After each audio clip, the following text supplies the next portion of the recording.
All right, what's up, everybody? Good morning. Happy Friday. I know that's usually the intro that starts Kingdom on the Road, but we are doing something a little bit different this morning, namely because Ant is off on another speaking engagement. Pray for him as he is one of the speakers at an event that's happening in his home area this weekend, but we persist. We are jumping into a topic of conversation. So what you all need to learn is that really the reason why we're doing this today is because I'm a good broadcast partner.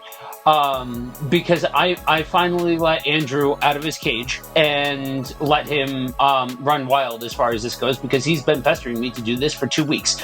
No, so we said yesterday, I made a crack yesterday when we started our Messiah Figures in Media episode. There's a lot going on, and I'm sure you are expecting us to talk about the current events and goings on and all of the plethora of nonsense, but we are going to do exactly not that. This morning, for better or for worse, we're going there. No, jokes aside, so there's been a lot. Like I'm being a little satirical to add some levity to what is otherwise an unfortunately heavy conversation. And the reality is, we are seeing a rat race of a lot of different stuff and a lot of different backbiting and a lot of different groups nipping at each other within Christendom. And in the midst of all of that, there's a lot of confusion. There's a lot of misunderstanding. There's a lot of blurring of lines, and I'm hearing a lot of jabs being taken,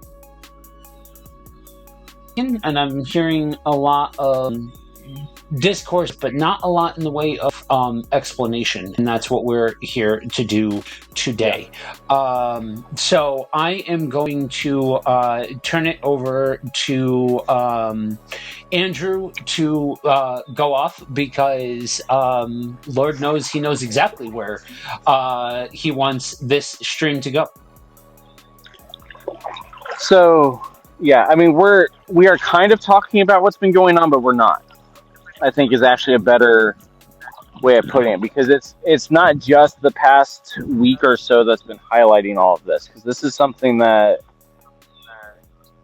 we've been accused of quite a bit over the years. I doubt you have as much, Joe, but there is what is politics, what is religion, what is faith, what is loving the neighbor, what is not loving your neighbor, what does God actually mean by love your neighbor, all of this stuff. And I think right now especially is a good time to just kind of lay out what the difference actually is, so that way maybe hopefully at least in some places maybe the confusion and misrepresentations and everything can stop. Because I know we get a lot of people that claim that we have let politics infect our faith, is the phrase that gets used a lot. Meanwhile, their response to that is, well, we have our faith is infecting our politics. And it is always around things that are much more dealing with sex immorality, and as far as if you are against those, if you are anti those things, anti morality or anti quote unquote biblical marriage, then that means that you are not letting faith infect your politics, you're infect your faith, and vice versa. If you want to see medicine affordable, peace, food on the table for the poor, things like that, then that means that you have let politics infect your faith, because those are just liberal talking points.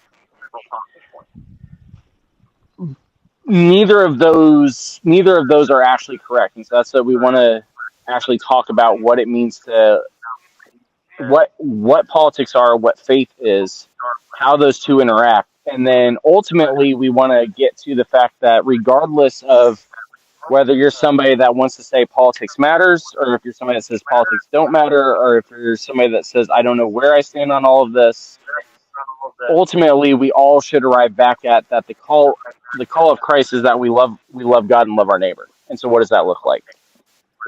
So yeah, I mean that's kind of where we want to go with it, if that makes sense.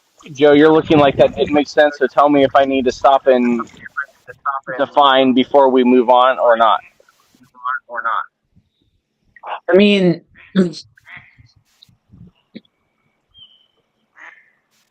so and Andrew pulled me out of my hole, and so now I'm gonna play the crotchety co-host. Okay. I expect nothing less. Yeah. Oh, I'm So stuck. there's already points in what Andrew is saying that I am sure have elicited some kind of entrenching thought process in whatever it is that you think of when thinking about these things.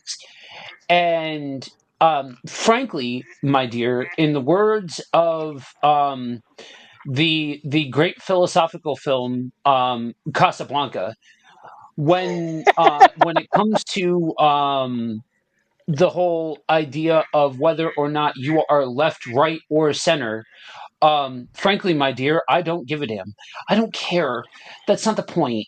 The point Right. is, are we drawing clear delineations and correct delineations between what is political and what is faith?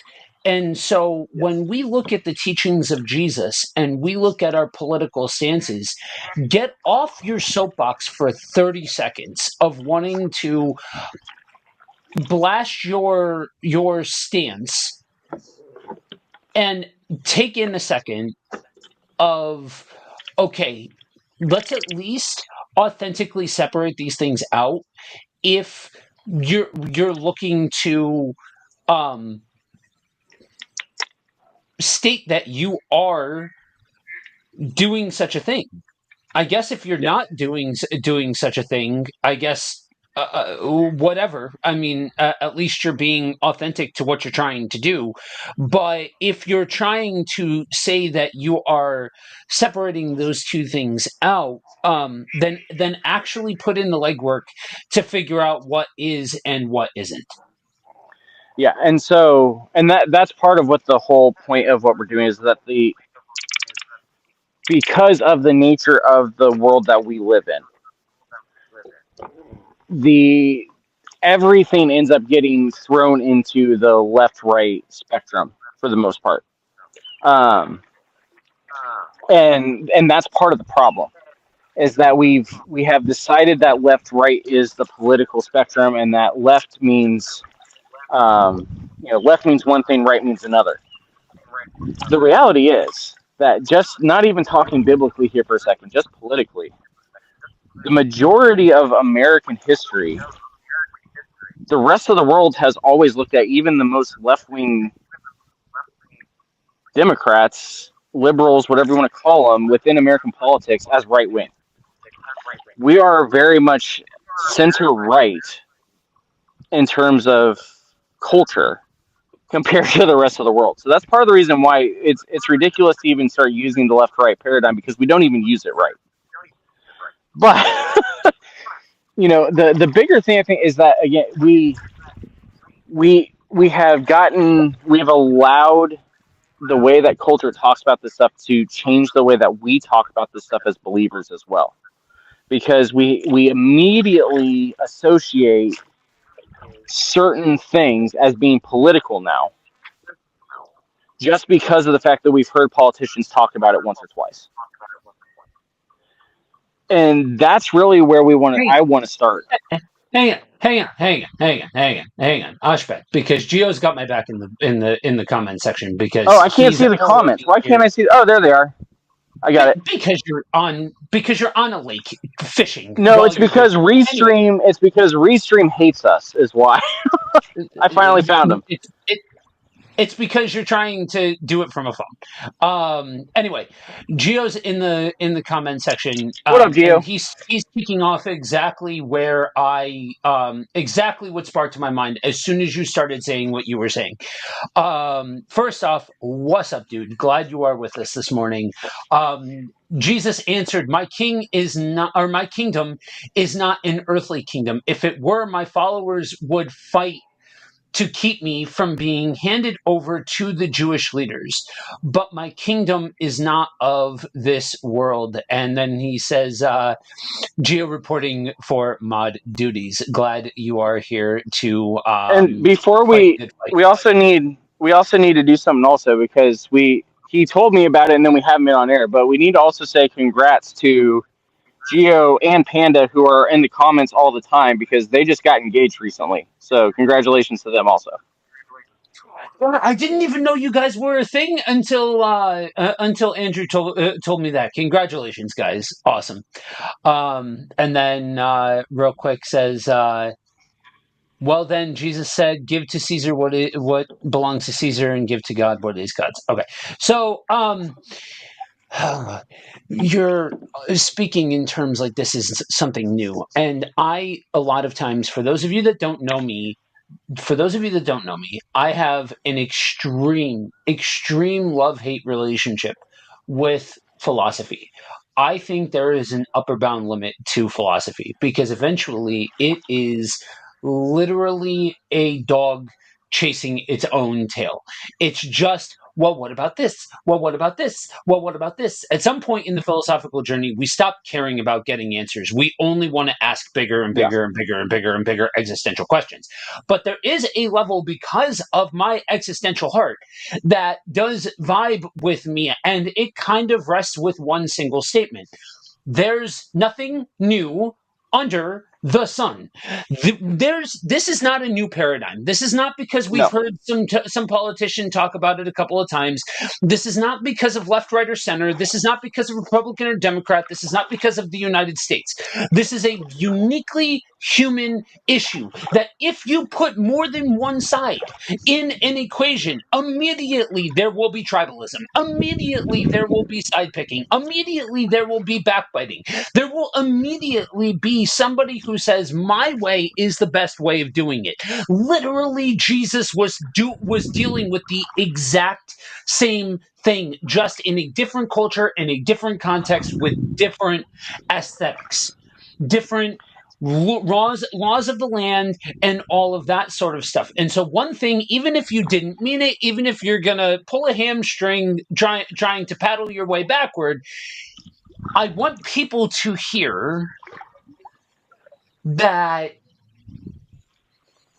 while I think things like social media are kerosene for a fire that was already started, while I think that things like having a microphone that anybody can buy for $20 and start up a free platform has seriously degraded the court of public discourse. Keyboards have seriously degraded public discourse because people got real comfortable, too comfortable, acting a fool from the other side of a keyboard and saying some nonsense that I promise you they would never say to somebody's face.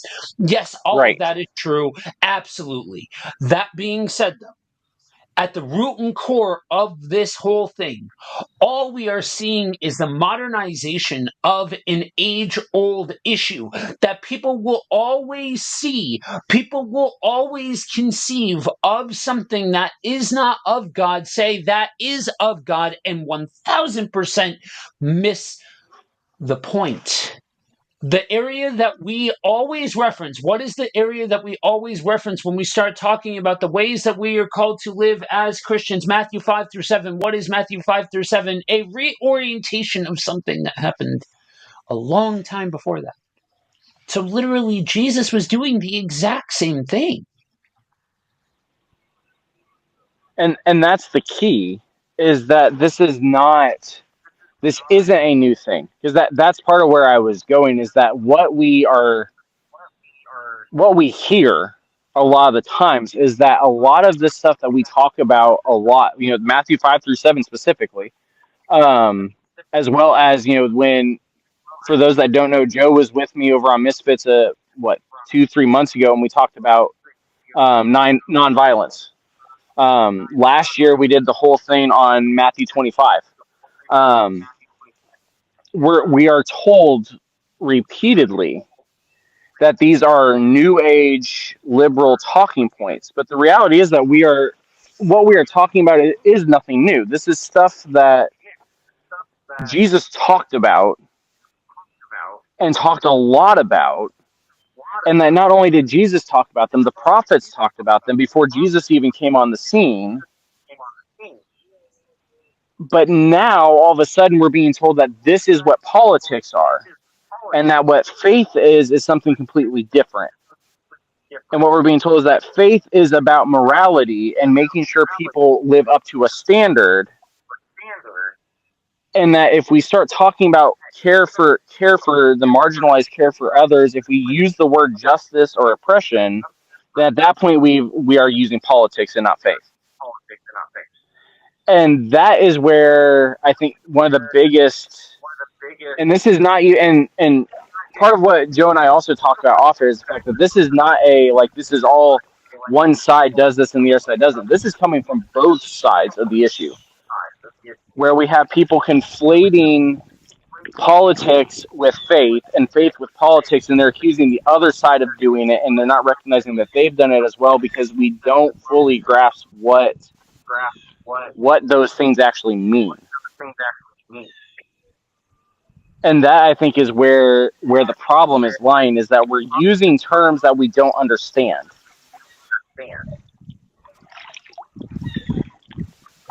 And so that's what so this is where most of my conversations are coming out that directed this discussion, is that if we talk about something like, we think that kids should be able to have access to medicine, something like that, we are told repeatedly that that is a Marxist liberal talking point, and that we have got to stop letting politics into our faith. But this is the key, is that it's not politics, it's people that we're talking about. Because what is it that Jesus actually calls us to do? It's to love our neighbor. Loving our neighbor doesn't fit within any of the political spectrums. That's literally that. I mean, that's the entire point of what I just saw his comment. That's the entire point of the verse that Gio quoted, right? My kingdom is not of this world. It's not of this world because the ways of Jesus do not fit within a political ideology that we have ever had on this earth. And so if we're going to continue to talk about this idea of, well, we need to let faith interpret our politics, then we need to decide what we actually mean by that, because the reality is that faith is going to be counter to politics if that faith is actually in Jesus. And so that's where I think why we see the tribalism, why we see everything else, is much more along the lines of what we see out of 1 Corinthians 1, as far as the fact that we are looking for a voice to lead us and to rally behind, rather than it is any other kind of, I mean, the one that everybody throws around is Romans 13, as far as, well, you're misinterpreting it wrong or you're misinterpreting it wrong. I think it more so lies in the fact that we are still looking for voices to lead us that are not Jesus.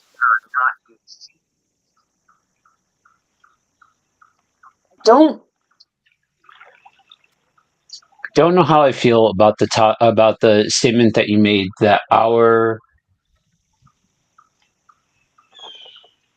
faith will always run counter to our politics, because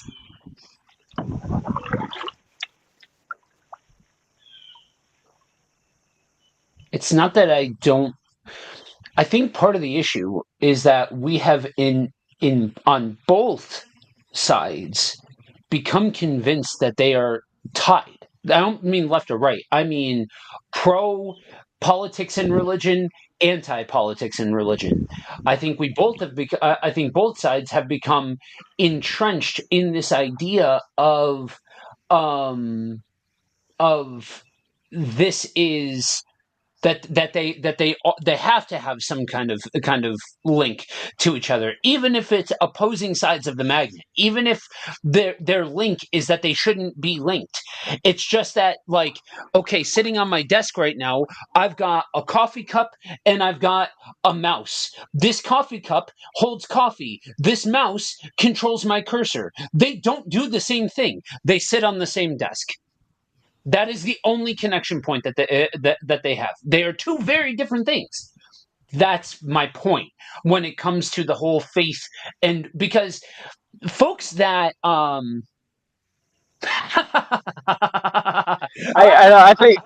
I think we just need to end the stream right here and go with this: that the only hope for humanity is an extraterrestrial takeover. Good night, everybody. Got it in one. Good Yep, job. there it is. I'm just gonna leave this up. I'm just gonna leave this up on the screen for the rest of the stream. Yep. So Love it. I think part of the issue is we've so, like, this has become so overcomplicated because somebody has something to say about it on a constant basis, that you should do this and you shouldn't do that and you should do this and this is that. And I think a bigger problem is not even that the politics are the issue. It's a level deeper of everything is there's an expectation of reaction out Hmm. of the pulpit, and that pulpits and content creators react to everything, and thus put Yeah. themselves in a situation where they are constantly commentating on current events, and they're constantly keeping their nose in the political zeitgeist. That's part of the issue of why you're going to see a fundamental divide between, and maybe not divide, I'm not going to, whatever, there's probably a better word. Figure it out. It's fine. Um, between Andrew and I, because I it's not that I don't have anything to say. It's that it's not important. It's not that I don't have an opinion. It's that it's not the top priority. And that's part of the issue when talking about this stuff is, like, I made one comment about the whole Charlie Kirk thing. Well, two if you count when I was asked in person about my opinions on it. Do I agree with everything that the man said and the man stood for? Absolutely not. Should it have gone down like that? Absolutely not. And the other thing that I said was that, okay, there's a big stadium show for the guy, there's a big stadium memorial for the guy, the whole 9 yards. What about the kids that were killed in the school shooting? I'm not Yeah. talking about guns. I'm talking about just the human lives. And Talking about people. the history books will not remember them. In the Yeah. same way that when you look at, and I compared that to when Kobe Bryant died in the plane Yeah. crash, the helicopter crash, that there were like 8 people on board, including, I'm pretty sure, his kids, or at least one of his kids. I don't One know. of his one daughter. Yeah. One of his daughter, and then one of the girls that was on his basketball team that he coached also. Um, yeah, they passed away, and I've literally never heard one person talk about any of them. Just hero worshiping a basketball player that they've never met a day in their life, talking about how he was a hero and talking about how he was so inspiring. And if you like basketball, I don't care. If you vote for Trump, I don't care. If you're conservative, guess what? I don't care. Mm-hmm. Are you a Christian? Okay. If we have that settled, if you're not, you play by your own playbook, my man. Like, then Yeah. go in peace because you're not playing by the same playbook, and you are not under the same level of responsibility. So go do what you got to do.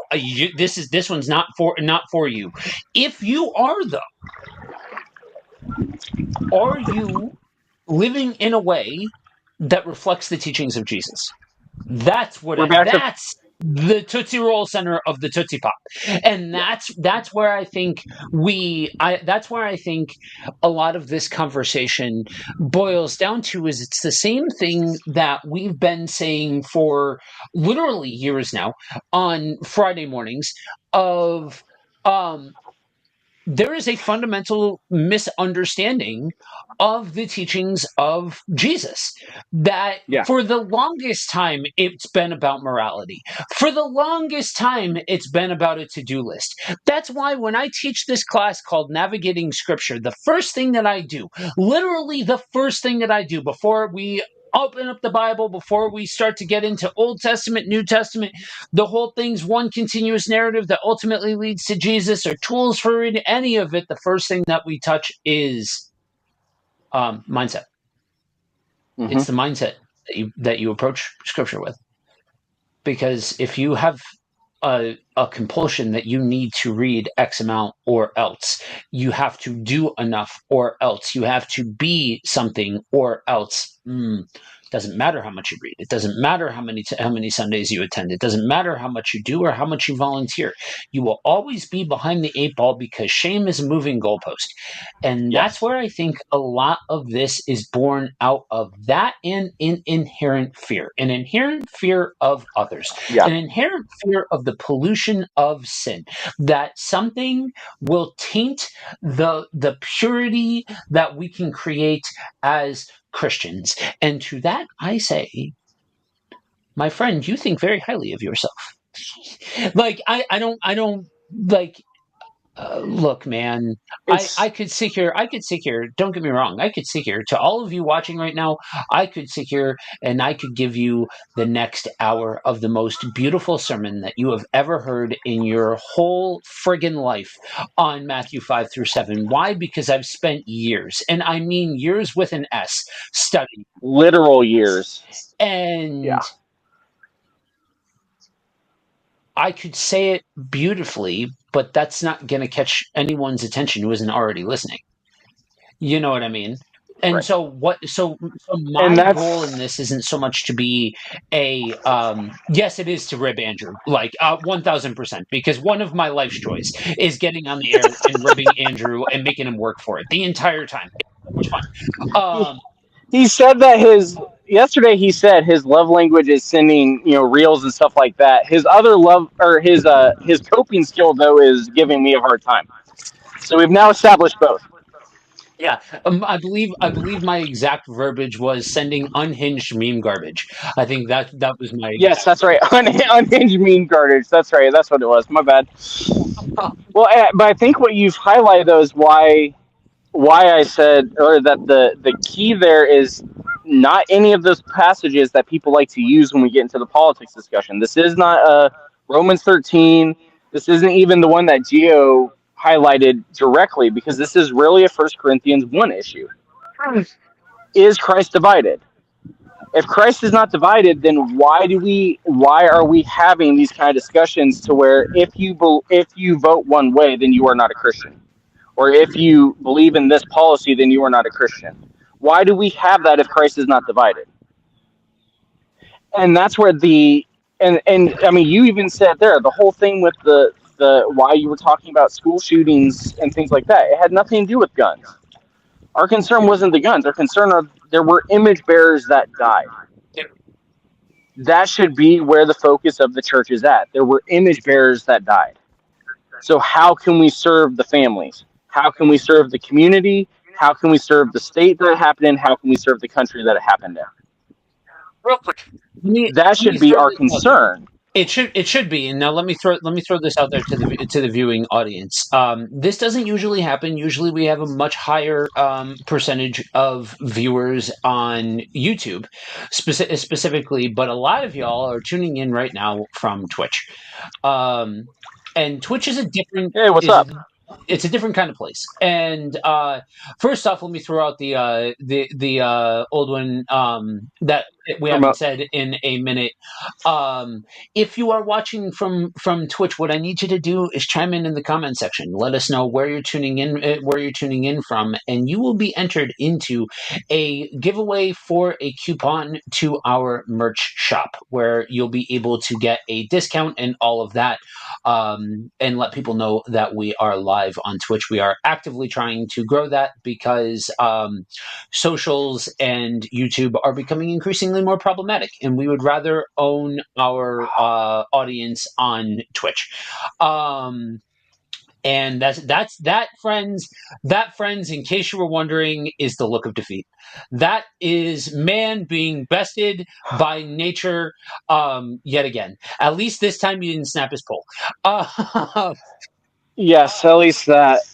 I had that thing on and it jumped and threw the hook. That's why if I was able to do a rear camera, you would have seen it face up at you. Yeah. Man. But there tends to be a unique audience on Twitch. Y'all tend to think differently than socials or YouTube or these other audiences or things like that. So we're going to be hitting a lot of stuff rapid fire, and it's kind of like setting a buffet rather than setting a dinner plate. You've got a little bit of this and you've got a little bit Yeah. of that, and we're going to touch on this and we're going to touch on that. But what we can't do is read your mind. We don't have it like that.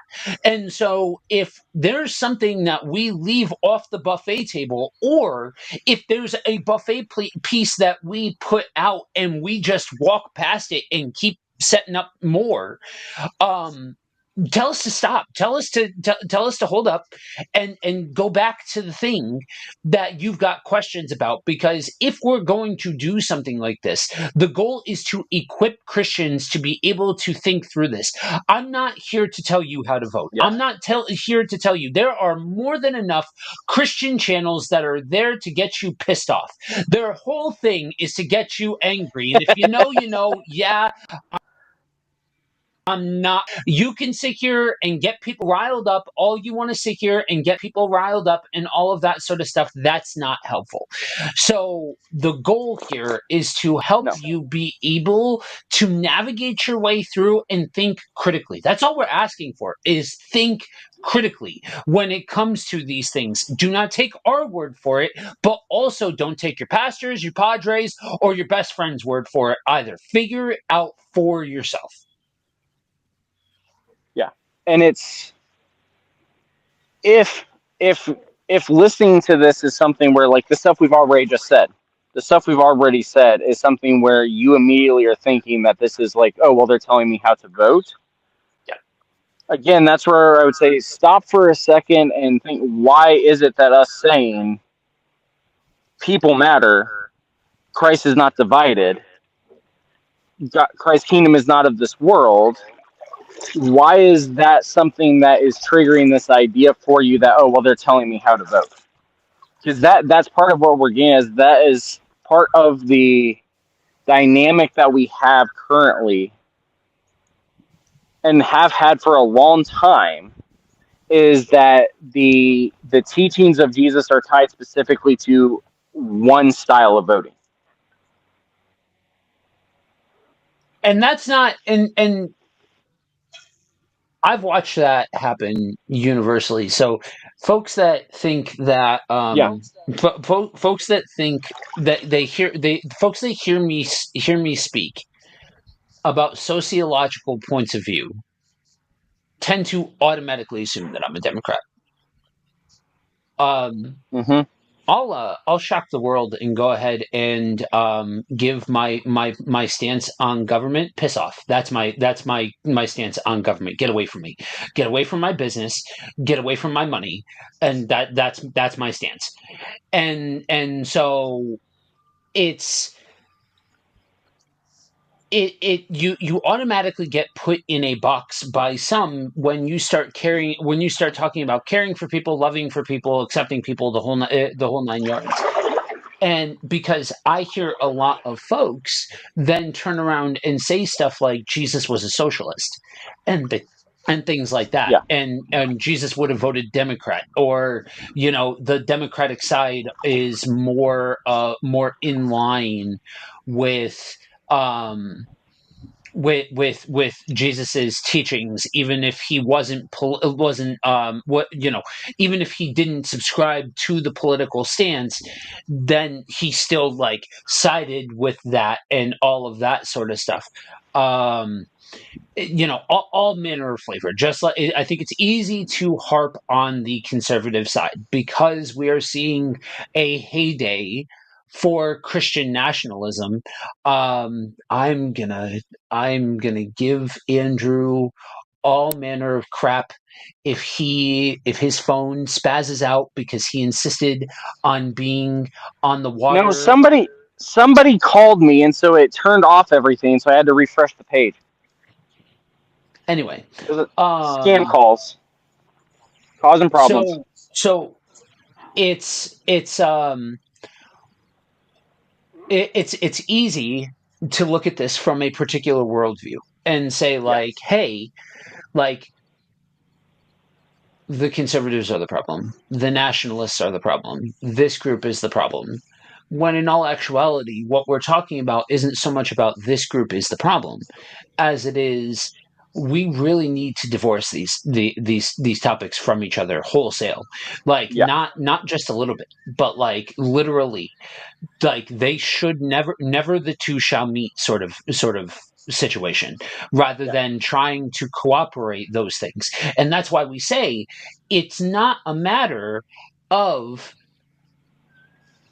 if you are a Christian. Like there is another member of our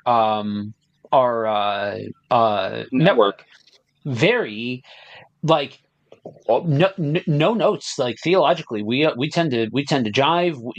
As far as sociological things, tend to jive the whole nine yards.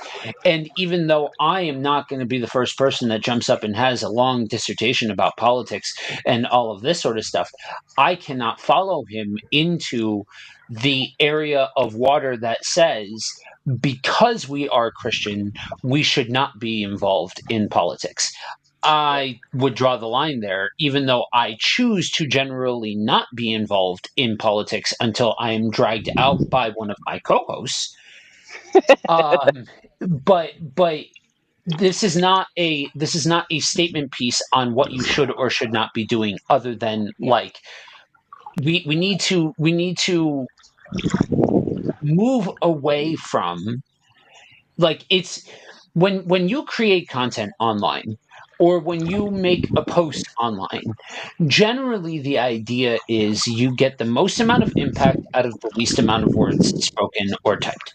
Generally that's what people go for, and there's very little in the way of nuance from behind a keyboard or from behind a microphone. That's part of why in this network, we do so many live streams, Yeah. because it gives the time and space to be able to at least have some measure of nuance. And even still, we really cannot get to the full measure of nuance within the digital space that really is needed in any kind of conversation to be able to actually flush out different perspectives and different points of view and different things like that. And so we have this And it moment also now. gives us. Good.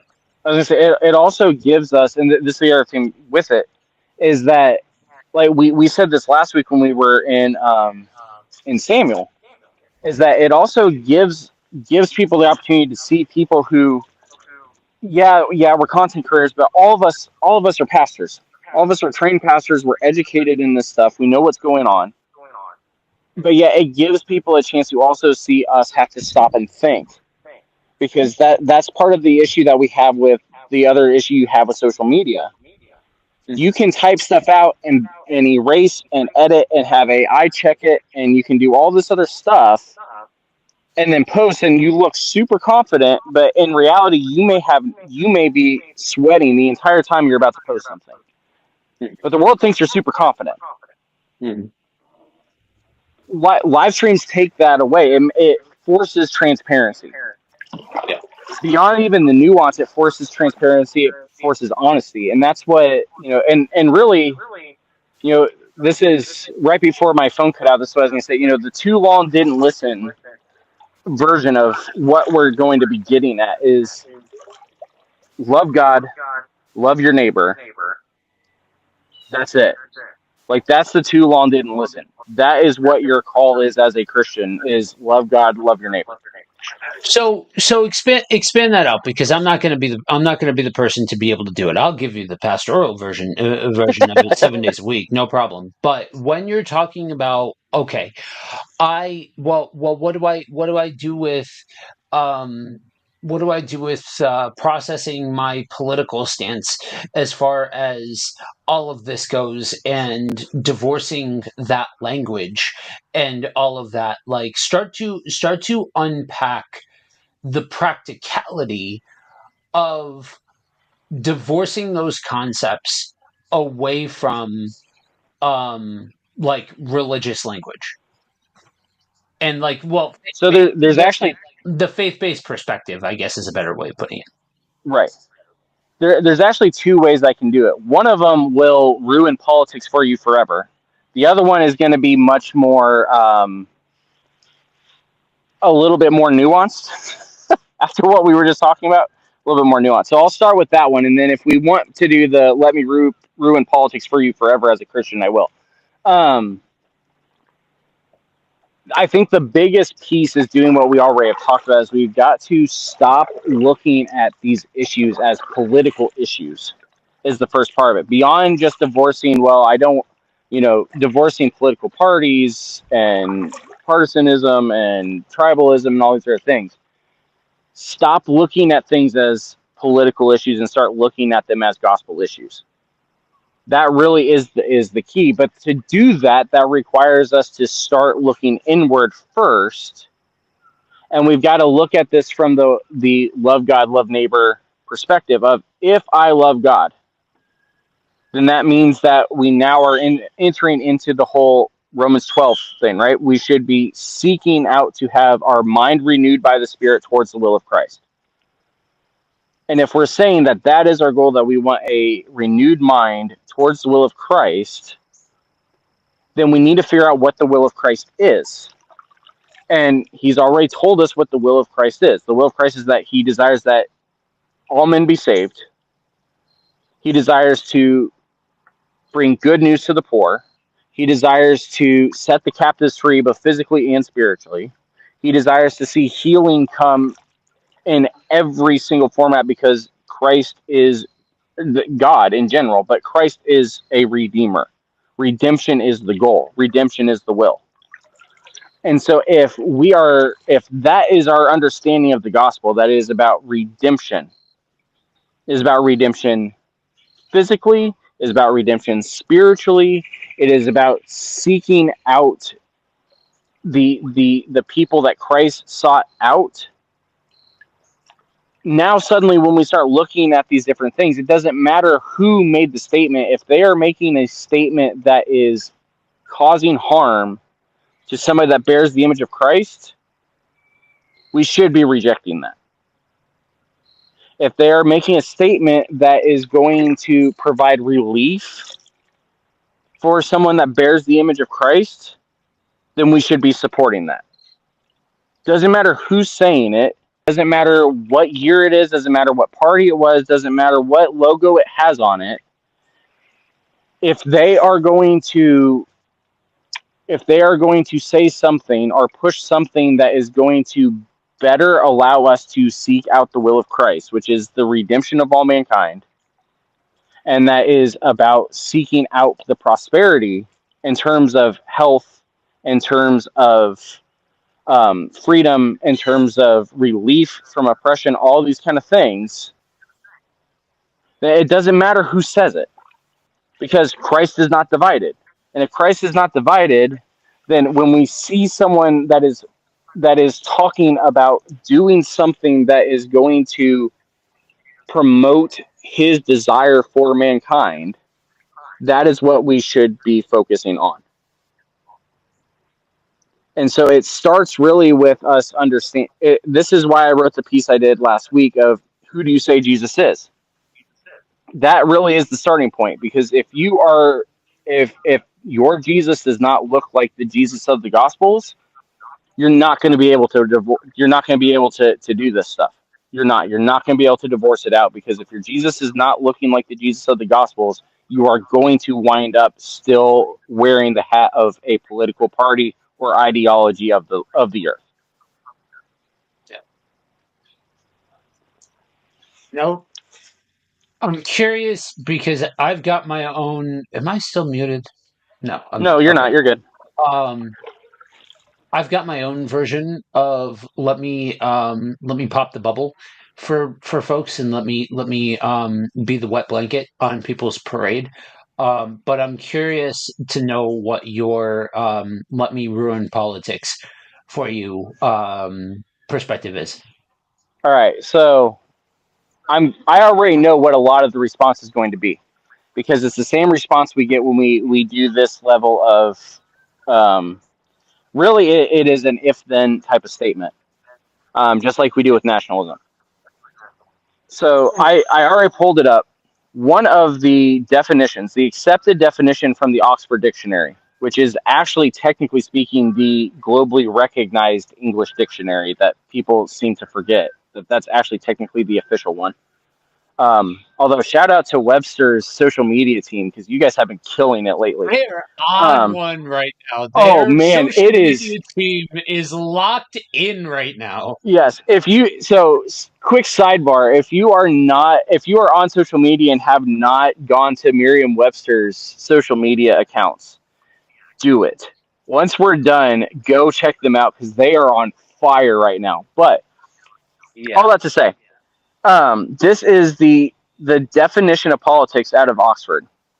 Is activities associated with the governance of a country or other area, especially the debate or conflict among individuals or parties having or hoping to achieve power.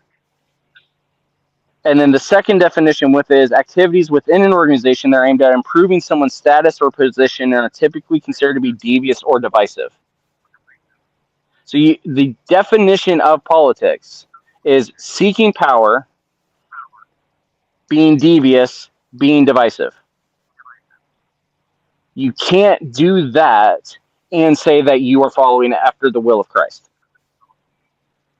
It's that simple. Politics can't work within a Christian mindset, just based off of definitions alone. If you are seeking after politics, then you have to divorce Jesus' teachings. So If you are again, seeking Jesus' teachings, you're going to have to divorce politics. It doesn't mean don't. It doesn't. It's the same discussion that we've had on Misfits a couple of times related to capitalism and things like that. We live in a system that requires politics within our world. It doesn't mean that we don't live within the system. It just means that we don't make that system our God. that should take the teeth out of anyone who wants to bite back and say Should, that, but oh, so you're just saying don't vote, because we're not saying that. no. Engage in whatever civic liberties you want to engage in. That's fine, but it's not inherently Christian to do so. It's not inherently Christian to have a civic liberty. It's not inherently Christian to have a constitutional liberty. It's not inherently Christian to live in one area or another. It is not inherently Christian to support one cause over another. It is not inherently Christian to avoid certain things because they conflict with you morally. Actually, I would wager that if you really dig into that last concept, more often than not, that's actually you going after your moral stance is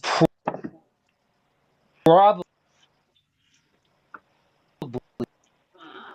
more likely than not.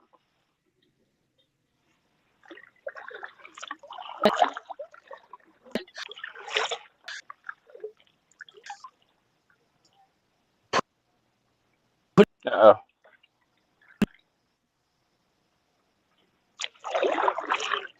I think I lost you, Joe. Gio, can you hear me?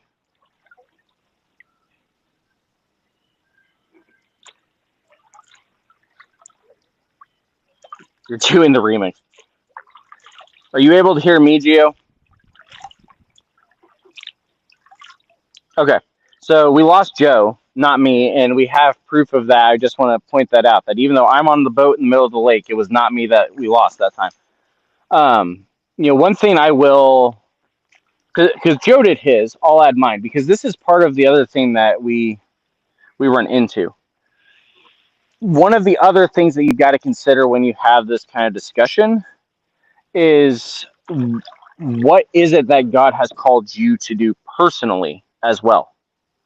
The call for all believers is to love God and love God, love neighbor, right? That is the call. There are some people though where how we love our neighbor is going to look a little bit different based off of where you're located, based off of the needs of your community, based off of your own personal gifts, based off all of these different things. I just had this discussion with our pastor here a week or so ago. There are people that are called to have these kind of discussions like we're talking about today. Whether it's on social media, whether it's not, to be a voice within the conversation that is there saying exactly what we've been saying, as far as you need to, this is not politics, this is people. Or is there saying, it, but to do that effectively, you have to already have done the divorcing of the political parties.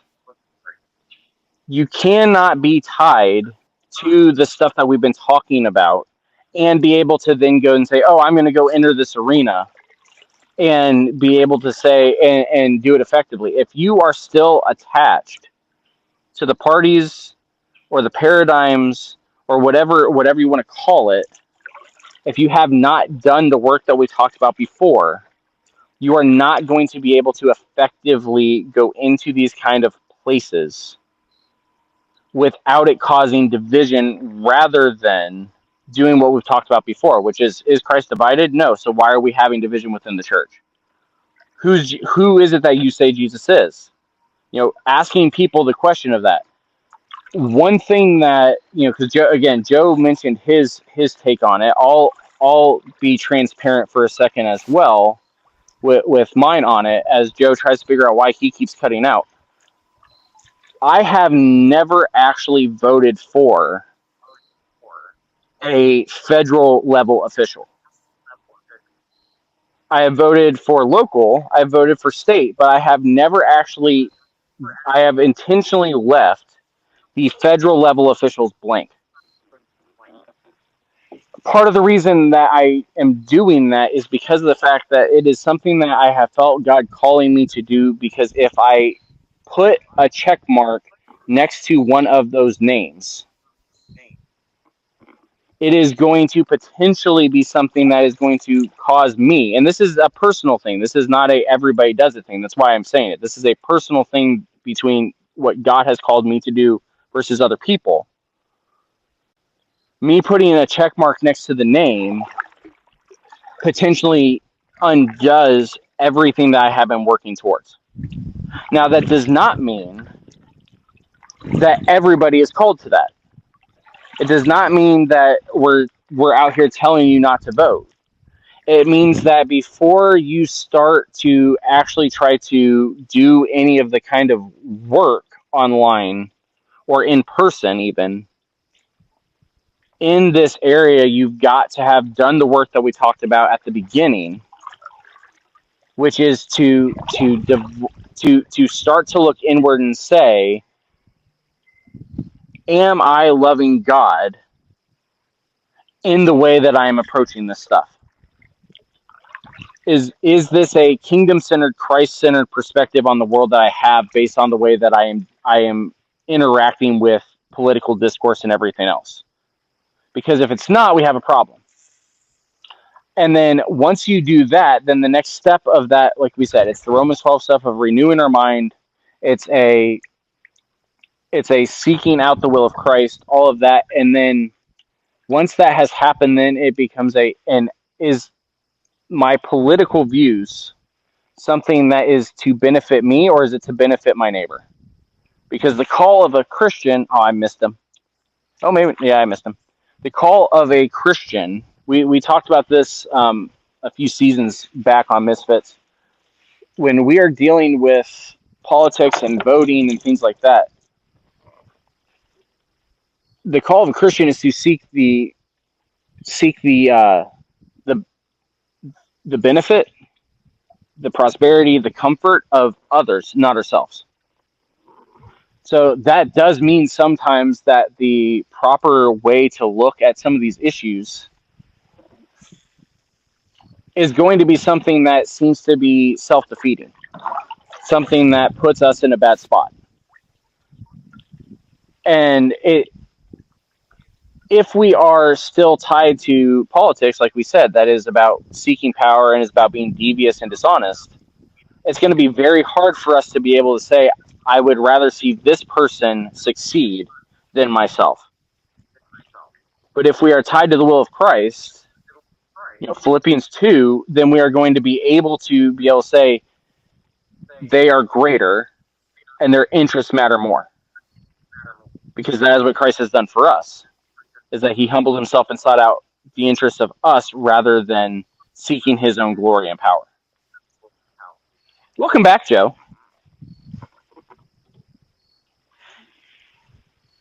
Are you back? Maybe not. I think he's still lost. He was having some internet issues earlier this week, so he may still be out. I don't know if maybe I'm the one that's out. Am I still here? Joe, you still able to hear me?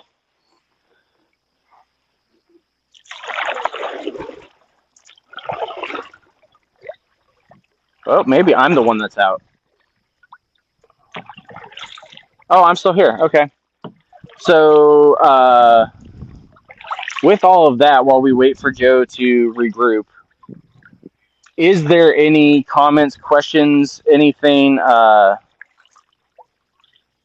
people have related to all of this stuff? Because we've said a lot, but ultimately the goal, and this is something that the goal of this is that we want people to remember what their actual goal is supposed to be.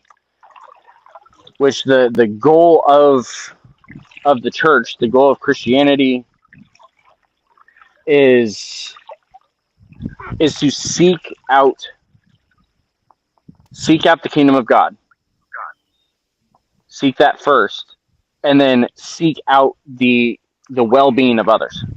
That's love God, love your neighbor in a different little bit of a different flavor. That is ultimately the goal of all of this, is that as all this stuff gets heavy and gets confusing and you have voices telling you to go one way or the other, that the ultimate goal that should decide how you react in all of these sort of situations is this loving God, and is this loving my neighbor? So Joe seems to be back and then lost again. Oh, are you back? Can you hear me, Joe? Yes. Hey, he's back. I tried to hold the fort down. Yeah. So, I if this craps out again, we're ending the stream because I'm Yeah, cannot guarantee that as the one that I that is hosting the stream that I can keep this up. Um. So I explained to him you were having internet issues earlier this week, also. So yes. So yeah, I mean, I can't. So I guess I view any sort of I feel led to do X, Y, or Z at the voting booth. Um, I guess I view that in the same way that I view speaking in tongues. Have I ever spoken in tongues? No. Do I count it out as outside of the realm of possibility? No, I don't. It's along the same lines of being called one way or the other to do X, Y, or Z at the voting right. booth. Um, have I ever experienced being called to do anything? No. Do I think there that it is a slippery slope? Yes. Is it outside the realm of possibility for God? No. It's just that simple. And that's and I don't I don't know because for me I view it as so disconnected that I guess I just don't understand why there would be any level of don't do this as far as all of that goes. Um because like it's they're just inherently disconnected. And so having any kind of pull one way or the other just does not make sense to me. Doesn't mean it doesn't happen, but it just doesn't make sense to me. And I think they just need to be left out of the same conversation, done and dusted. And that's where we were saying why we were saying that the the the reality is because this, like you said, people are making these kind of statements all the time that God wants you to vote one way, God wants you to vote the other way. It's going to look different for everybody as far as how you are going to best be used. I mean that is part of that's part of the beauty of the church is the diversity that we have in gifts and callings and networks and outreach and all these other things is that everybody has a different ability to be able to do the stuff that we've been talking about that others don't. And you know my my relationship with God and my calling is not the same as anybody else. And so of course I'm going to have some things that God has asked me to do that is different than everybody else. It doesn't mean that anybody else should even try to do them. The but the key, and this is what we say this every week as we're going through the Old Testament and everything else, is does what you are saying God is calling you to do line up with his character? Because if it is something that goes against the very things that we talked about, if you think that God is telling you to do something that is going against the will of Christ, that's not God talking to you. If you are saying that you are being called to do something that does not seek first the kingdom of God, God has not called you to do that. Like that is the key to a lot of, and that's why we keep saying that ultimately all of this starts with a personal inward look at where you stand with God personally, and then how is that going to then go outward into the world around you. It's the same. We say this on, I mean, I don't know how many different topics we've talked about over the past years where this has always been the thing, right, Joe? Of it's an Like, we talk about this regularly, that if you're not doing the work inwardly, then there's no point in doing any of this. Yeah. Yeah, I mean that's ultimately it when you're breaking all of this down. Um, that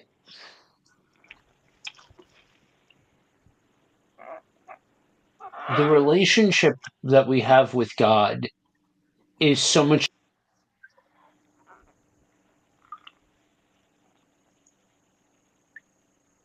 Oh, we lost him again.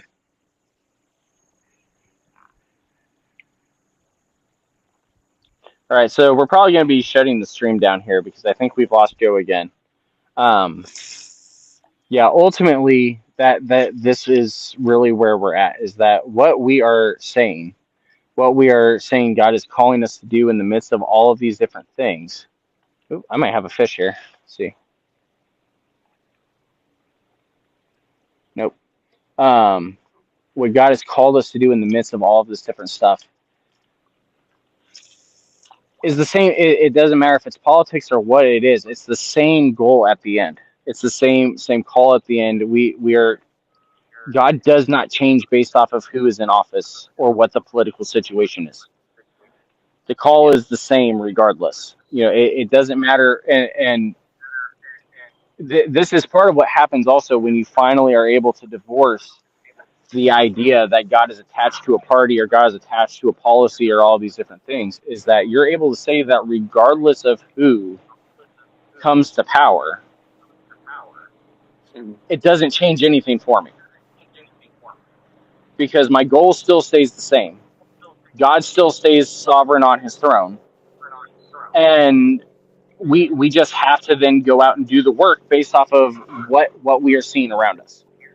Joe had said earlier about the fact that the one of the worst parts of content creation culture and social media is this reactionary idea and this thing that where pastors need to be reactionary all the time and all this other stuff.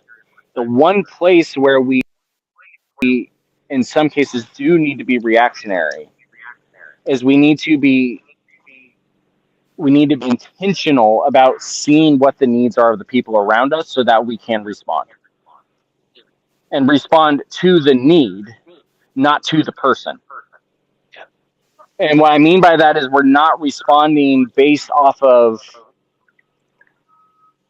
immigration status.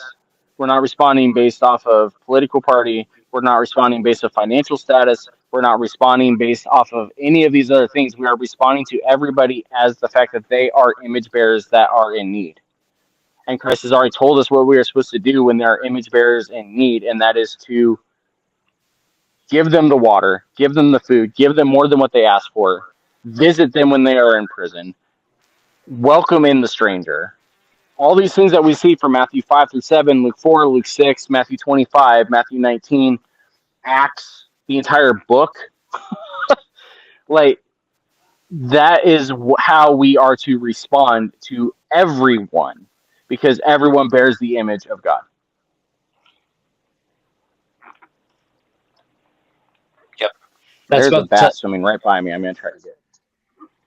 That's about the size of it. Literally every single time that I have gone to speak, I have been cut off by my internet, and so I think that's about the size of it. Y'all, I think we've exhausted the point. If you have questions, go ahead and reach out on a one-on-one basis. But otherwise, I really think that it comes down to love God and love others. The Ministry Misfits podcast is a production of Ministry Misfit Media in association with Overwhelming Victory. Dr. Greg Linville and Andrew Fouts are our executive producers, and Brandon Simmons is associate producer. The Ministry Misfits theme song is written and produced by J.D. Laird and Laird Creative Agency. If you'd like to get in touch with us, you can email us at ministrymisfitmedia@gmail.com or by following @ministrymisfit on Facebook, Twitter, Instagram, and TikTok. You can also visit our website at www.ministrymisfits.com or through bio.link/Ministry Misfits. If you would like to support Ministry Misfits, you can become a patron by going to patreon.com/Ministry Misfits.